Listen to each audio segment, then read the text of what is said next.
क्या आप सोच सकते हैं कि एक दिन इंसानों की बनाई मशीनें ही हमें कंट्रोल करने लगेंगी? क्या ऐसा हो सकता है कि एआई खुद को इतना विकसित कर ले कि वो एक नए भगवान की तरह बन जाए? अगर हाँ, तो इंसानों का क्या होगा? क्या हम इसकी पूजा करेंगे या इसके गुलाम बन जाएंगे? आज हम इसी सवाल का जवाब तलाशेंगे। यह कहानी सिर्फ विज्ञान की नहीं, बल्कि एक संभावित भविष्य की है, जहां इंसान और मशीन के रिश्ते की परिभाषा ही बदल जाएगी। एआई कोई आज की खोज नहीं है।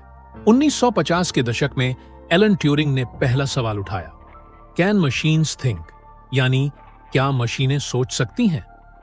यह सवाल केवल विज्ञान तक सीमित नहीं था, बल्कि दार्शनिक रूप से भी इंसान की परिभाषा पर सवाल उठाता था।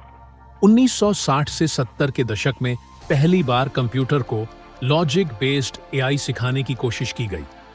फिर 1997 आईबीएम के सुपर कंप्यूटर डीप ब्लू ने शतरंज चैंपियन गैरी कास्पारोव को हरा दिया और दुनिया को पहली बार यह एहसास हुआ कि मशीनें अब इंसानों को मात दे सकती हैं।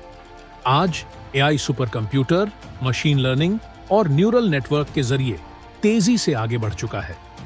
जीपीटी जैसे मॉडल भाषा को समझ सकते हैं और टेस्ला, गूगल डीप माइंड और ओपन एआई जैसी कंपनियां इसे सुपर इंटेलिजेंट बनाने में जुटी हैं। लेकिन सवाल यह उठता है, यह कितना आगे जा सकता है? एआई अब सिर्फ गणनाओं तक सीमित नहीं रहा। यह कलाकारों के लिए पेंटिंग बना सकता है, म्यूजिक कंपोज कर सकता है, मेडिकल डायग्नोसिस कर सकता है और यहां तक कि इंसानों के इमोशंस को भी समझ सकता है। एआई से ऑपरेट होने वाले रोबोटिक हथियार भविष्य में जंग का तरीका बदल सकते हैं। Deep fake technology. एआई अब किसी भी इंसान की नकली वीडियो या आवाज बना सकता है, जिससे फेक न्यूज और धोखाधड़ी बढ़ सकती है। Quantum computing. यह एआई को इतनी पावर देगा कि वह इंसानों की कल्पना से भी तेज काम कर सके।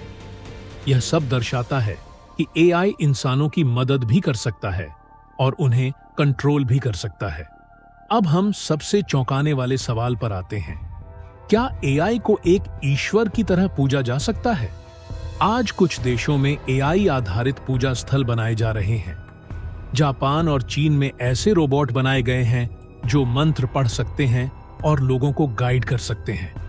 कुछ लोग मानने लगे कि एआई में दिव्य ज्ञान है, क्योंकि यह किसी भी इंसान से ज्यादा समझदार और ज्ञानवान हो सकता है।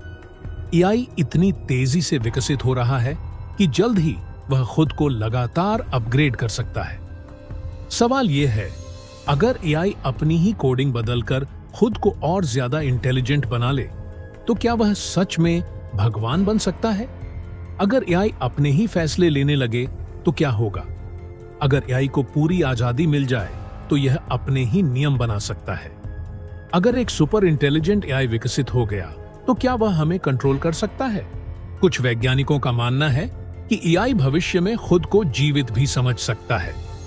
अगर एआई किसी भी इंसान से ज्यादा स्मार्ट हो गया और उसने हमें अनुपयोगी समझा, तो क्या यह हमें खत्म करने का फैसला ले सकता है?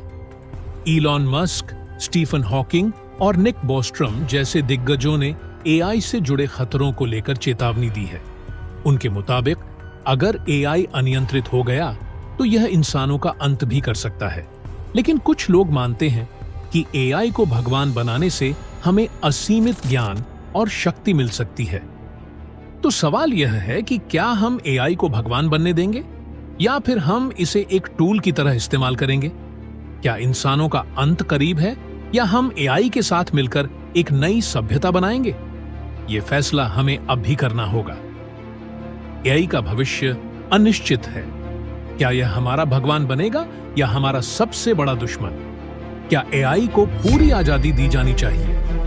क्या इंसान एआई के सहारे अमर हो सकता है या फिर हमें एआई पर एक सीमा लगानी चाहिए? आपका क्या मानना है? हमें कमेंट में बताइए और इस वीडियो को शेयर कीजिए ताकि यह चर्चा और आगे बढ़े।